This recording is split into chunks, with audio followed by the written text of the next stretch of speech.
Under a pale dawn sky over Antananarivo, the capital of Madagascar, drums echoed through the narrow hills. Something had shifted in the air. The streets, once silent and weary from years of blackouts and broken promises, now hummed with defiance. Just days ago, this island nation, long dismissed as a quiet French satellite, found its voice in the most unexpected way. A BBC journalist had asked the new military leader to speak in French, the island's official language. The man paused. Then, with calm fire in his eyes, he replied in Malagasy, "Why can't I speak my language? I do not glorify the colonial tongue." That single sentence hit harder than any gunshot. It wasn't just a linguistic choice, it was a declaration of independence. For the first time in decades, a leader of Madagascar had spoken to the world in the voice of his ancestors, not of his colonizers. And in that moment, something ancient stirred across the continent. From Dakar to Ouagadougou, from the Congo River to the Indian Ocean, Africans heard an echo of a revolution once thought lost. Because this was not just about language, it was about dignity, memory, and power. The man's name is Colonel Michael Randrianarivelo, a soldier who refused to fire on his people and instead stood beside them. Within 1 week, he toppled a French-backed regime, rejected the language of empire, and proclaimed the birth of a refounded Republic of Madagascar. Paris is furious, the BBC stunned, and the young generation across Africa is electrified. But here's the question the world is now whispering: could Madagascar become the next Burkina Faso? Is this the dawn of a second wave of African liberation, one that speaks in its own tongue? Stay with us, because what happened in Madagascar this week may reshape not only Africa's destiny, but the very meaning of freedom itself. Please share if you believe that no nation should need permission to speak its own language. Subscribe if you stand with the voices that refuse to bow. It didn't begin with tanks. It began with silence, then with rage. For months, Madagascar's capital, Antananarivo, had lived in darkness. Rolling blackouts choked the city, the taps ran dry, hospitals turned away the sick. Nearly 3/4 of the island's 30 million people lived below the poverty line, while the presidential palace blazed with lights night after night. That palace belonged to Andry Rajoelina, a former DJ-turned-president who had seized power in 2009 and rebranded himself as a modern reformer. In reality, he became Paris's perfect puppet, a man fluent in French promises, but deaf to Malagasy pain. The breaking point came in late September 2025. Teenagers with smartphones began live-streaming their frustration on TikTok and Telegram, calling for Mala Halo enough is enough. Within days, tens of thousands flooded the boulevards of Antananarivo. There were no foreign NGOs, no political parties, just ordinary citizens led by the youngest generation Madagascar had ever seen rise together. Then came the order from the Presidential Guard to disperse the crowds, but this time the army didn't obey. Standing at the center of the storm was Colonel Michael Randrianarivelo, commander of the elite CAPSAT forces. He wasn't a palace favorite, he was a soldier's soldier known for refusing bribes, speaking softly, and praying before battle. When his superiors demanded that he crush the protests, he refused. Instead, he ordered his troops to lay down their weapons and walk among the people. Witnesses say he climbed atop an armored vehicle, raised a megaphone, and shouted, "You are the nation, we protect you, not the other way around." The crowd erupted in tears and chants of Ho an Nivahuaka. For the people, that moment changed everything. Videos spread across the island within minutes.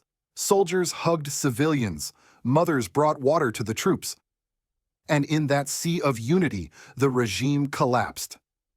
On October 11th, as protesters reached the palace gates, Rajoelina fled, spirited away by a French military aircraft in the middle of the night. It was a scene that reminded many of Saigon in 1975, the loyalists fleeing the empire, watching helplessly from afar. By morning, Parliament met in emergency session and voted to impeach the president.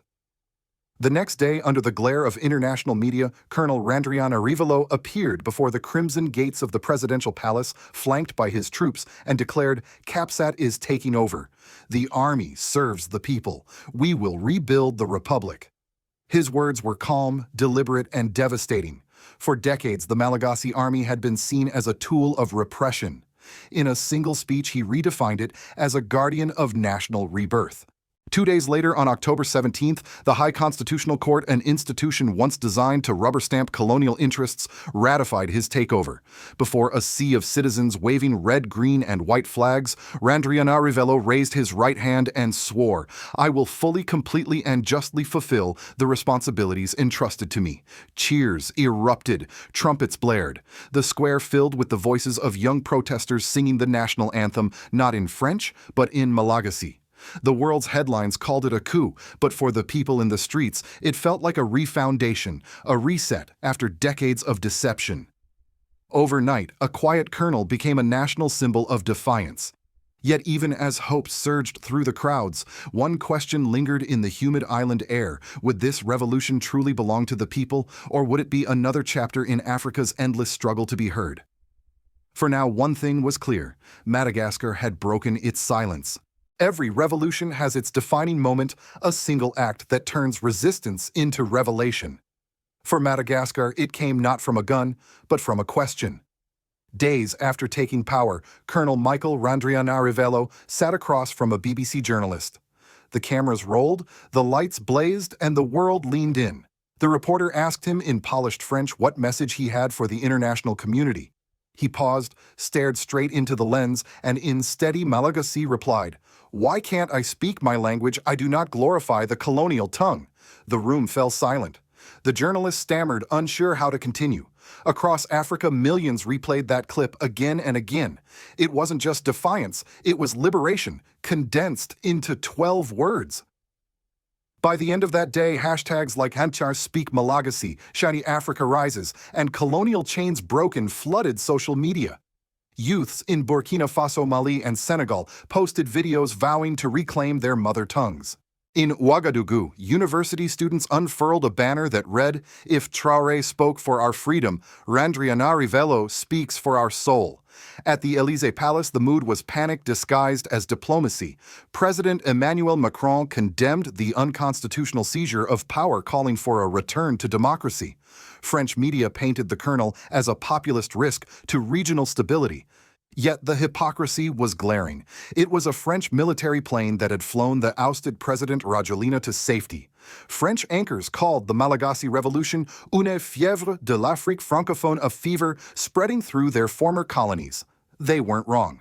Within hours, crowds in Bamako, Niamey, and Ouagadougou held candlelight vigils in solidarity with Madagascar.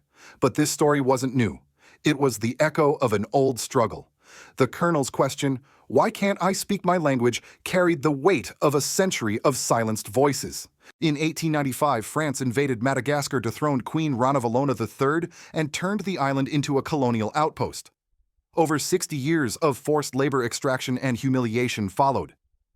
The 1947 Malagasy Uprising, a desperate attempt at freedom, was drowned in blood. More than 90,000 people killed, villages burned, and the truth buried in classified archives for half a century.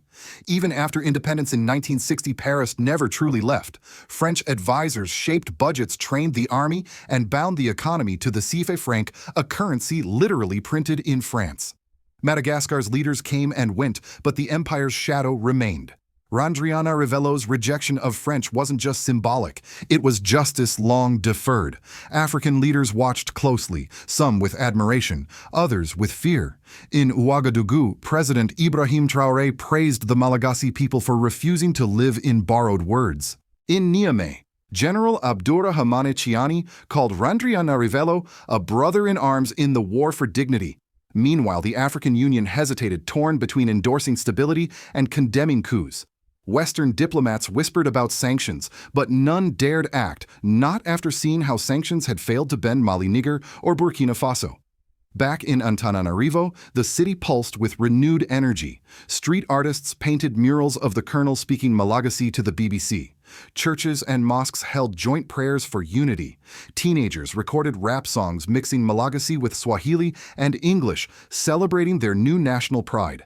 But there was more than joy in the air, there was resolve. For the first time, the people believed their pain had been heard not in French subtitles, but in their own words. The colonel's message had done what decades of politics couldn't. It united the young, the poor, the forgotten. His simple defiance had become a continent's anthem. And in Paris, Washington and Brussels policymakers finally realized they weren't just losing influence. They were losing control of the narrative. Because in Africa's new revolution, words themselves had become weapons. The first weeks after the revolution felt like waking from a long, collective dream. The air in Antananarivo buzzed with possibility and fear. Markets reopened, schools resumed, and the power grid flickered back to life after months of blackout.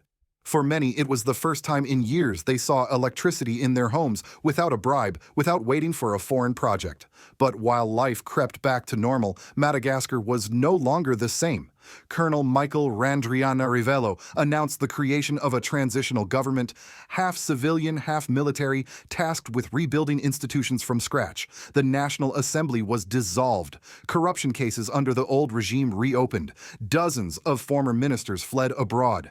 At a press conference broadcast nationwide entirely in Malagasy, the colonel promised, "In 2 years we will hold elections worthy of our ancestors' sacrifices. Until then, our mission is simple: cleanse the state and return dignity to the people." His words struck a chord, not because of charisma, but because they were plain, unpolished, spoken in the rhythm of ordinary life.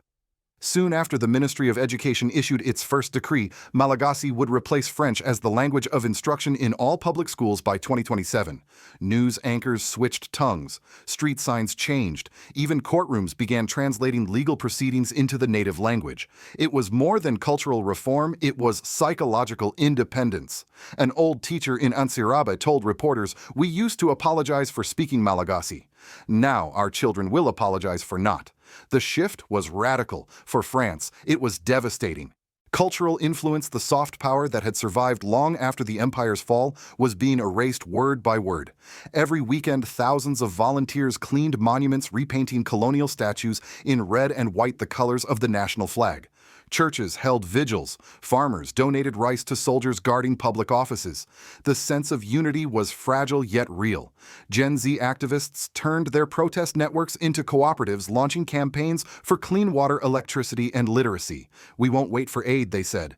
"We'll build our own." Still, not everyone celebrated. In private, elites whispered of military overreach. Western-funded NGOs warned that freedom of the press was at risk. Some journalists disappeared, fueling rumors that the colonel's inner circle was tightening control. The line between revolution and authority was blurring. Across Africa, the impact was immediate. Presidents in Togo, Cameroon, and Gabon quietly reinforced their palace guards. State TV channels warned citizens against foreign-inspired uprisings. But youth movements didn't need inspiration, they already had a model. "Deliver or disappear," read graffiti scrawled across a wall in Lomé. The message was clear: if leaders failed their people, the soldiers and the streets would return. In Madagascar, hope and anxiety marched side by side. The colonel's government reopened state-owned mines, launched anti-corruption tribunals, and promised to nationalize water utilities. Yet the challenges were immense: inflation, unemployment, and diplomatic isolation after the African Union suspended the country. Still, the people seemed unfazed. "We've been poor under democracy," one market vendor told the BBC. "We can survive under dignity." It was a statement the colonel himself could have uttered. Because in the end, the revolution was never just about power, it was about pride restored. And in that pride, Madagascar had found something far greater than a president. It had found its pulse again. From Washington to Paris, the shock of Madagascar's transformation rippled through diplomatic circles like an unexpected earthquake. To the west, the island had always been a quiet outpost, strategically located in the Indian Ocean, rich in minerals, yet politically compliant. Overnight, that illusion vanished. At the Élysée Palace, President Emmanuel Macron called an emergency security meeting. Intelligence reports described the Malagasy coup as unprecedented and contagious. French military bases in Mayotte and Réunion were placed on high alert. "If we lose Madagascar," one French official whispered to Le Monde, "we lose the last foothold of the empire." French media scrambled to control the narrative. Anchors on France 24 and BFM TV framed the events as an anti-democratic seizure of power, but the images of young people celebrating in the streets told another story. Commentators on African social media flipped the script. If the people choose their liberator, is that not democracy? The deeper truth was uncomfortable. Paris wasn't afraid of tanks, it was afraid of ideas. In Washington, the tone was quieter but no less anxious. The State Department issued a brief statement urging restraint and a rapid return to constitutional order. But inside policy circles, Madagascar was being discussed as part of a larger pattern, a continental realignment. Think tanks like the Atlantic Council and Brookings Institution published papers warning of a post-Western Africa where military-led populism was replacing neoliberal governance. The phrase sovereignty bloc entered the lexicon, referring to nations like Burkina Faso, Mali, Niger, and now Madagascar. Privately, U.S. analysts admitted the obvious: the West had overplayed its hand. Endless lectures on democracy had rung hollow in societies still digging wells for water and fighting hunger. As one retired diplomat told Foreign Policy, if democracy doesn't feed the people, it becomes just another flag of empire. While the West hesitated, Russia and China moved fast. Moscow extended an invitation for Madagascar to attend the next BRICS Plus summit, calling the island a vital partner in a multipolar world. Russian advisors offered support in mining, energy, and defense cooperation. Beijing followed with promises of infrastructure investment, ports, railroads, and renewable energy projects, emphasizing partnership without political conditions. To many Africans, that line carried a resonance the West had long forgotten respect. Across the continent, the symbolism was electric. From Burkina Faso to Namibia, editorialists declared the birth of the Indian Ocean chapter of African sovereignty. In Ouagadougou, Ibrahim Traoré's government publicly praised Randrianarivelo, calling Madagascar a beacon in the east. In Niger, crowds marched with signs reading, "The Sahel and the ocean, one struggle." The message was unmistakable. Africa was no longer seeking permission to change. The revolution in Madagascar challenged not only France's influence, but the entire Western model of engagement. Aid with strings, loans with conditions, democracy without dignity, all of it was now under question. As one commentator in The Guardian observed, this is no longer about coups. It's about the rejection of dependency itself. And somewhere in the hum of that global conversation, a quiet truth emerged. The world was witnessing the birth of a post-colonial order, one that spoke in African tongues, not in the accents of empire.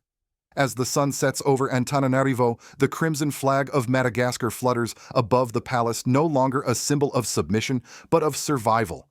In the courtyard below, the same young protesters who once faced tear gas now repaint the steps, laughing, singing, rebuilding. For the first time in decades, the island feels awake. But revolutions are fragile things. History is full of uprisings that burned bright and then faded into corruption or silence. And so the question remains, can Colonel Michael Randrianarivelo keep his promise to refound the republic without repeating the mistakes of the men he overthrew? The world is watching. Paris waits for him to stumble. Washington weighs its options. The African Union hesitates between condemnation and quiet admiration. And ordinary Africans from Ouagadougou to Dar es Salaam hold their breath, wondering if Madagascar's spark will light a continent or vanish in the wind. For many, this moment echoes the early days of Thomas Sankara in Burkina Faso, bold, pure, and full of promise. Sankara, too, had refused the colonial tongue-cut ties with foreign masters and told his people, "We must produce what we consume and consume what we produce." His vision was silenced by bullets, but his spirit lives on, now spoken in Malagasy. If Randrianarivelo succeeds, Madagascar could become the Indian Ocean pillar of a new Africa, one that defines power not by wealth but by self-respect. If he fails, it will be more than a political loss. It will be the heartbreak of a generation that dared to believe. And that's why this story matters not just to Africa, but to all of us. Because every empire, no matter how vast, begins to crumble the day ordinary people reclaim their right to speak, to think, to name their own world. So tonight, as the drums echo again through the capital, we are left with one haunting truth. Freedom isn't a gift. It's a voice, and once spoken, it can never be unlearned. Do you believe that Africa's new generation, from Colonel Randrianarivelo in Madagascar to President Ibrahim Traoré in Burkina Faso, can finally complete the work their ancestors began? Or will the old systems cloaked in democracy and aid find a way to silence them again? Please share if you believe that freedom must be spoken in one's own language. Subscribe if you believe that truth, not fear, should guide the future of Africa. Because the revolution is not just on the streets of Antananarivo, it is in every heart that dares to say enough.